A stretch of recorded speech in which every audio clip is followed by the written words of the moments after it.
China sharply cut the export quotas this year for rare earth metals, worrying its trade partners in Japan, the United States, and Europe.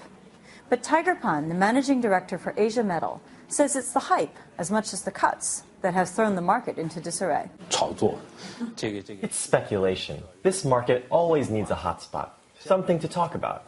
It's like the stock market. It's only if you pump up the prices that people can sell out high. Western countries want to exploit their own rare earths. They have a lot of resources, but they've not been exploited. Labor costs are high, so are equipment costs and environmental costs. So they want to exploit these reserves, but there's no financing. No one's interested.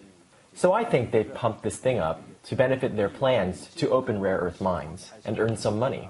There's that kind of a push factor. Reports that shipments to Japan were cut off in September could reflect customs efforts to stop smuggling, as well as some speculation by players in the market.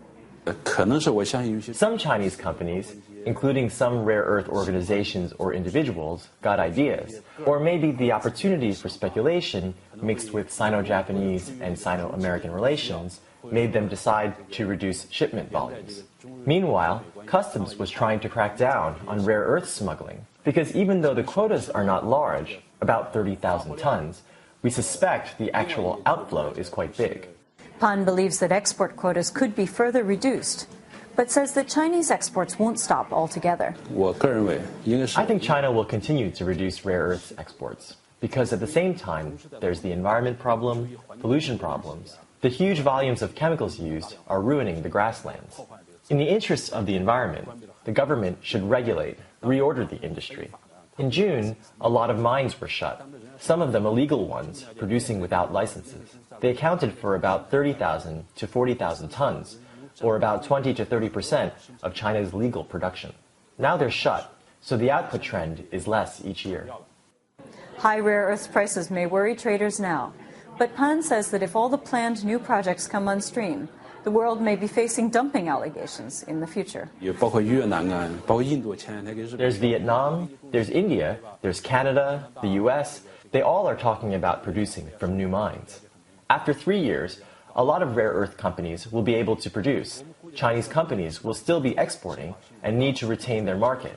And China has an advantage because of volume. Chinese companies and Western companies will begin competing in the international market. Competing how? On price.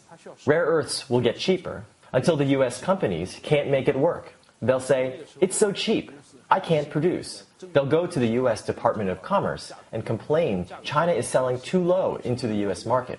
We need to shut our mines. If we shut, the US can't make weapons from our rare earths, so you'll have to buy from China. And if the Chinese government is not happy, they won't sell. So I think after 3 or 4 years, the US will be taking anti-dumping action against China, adding 100 or 200% in countervailing duties to Chinese rare earth shipments coming to America. That day is not far off.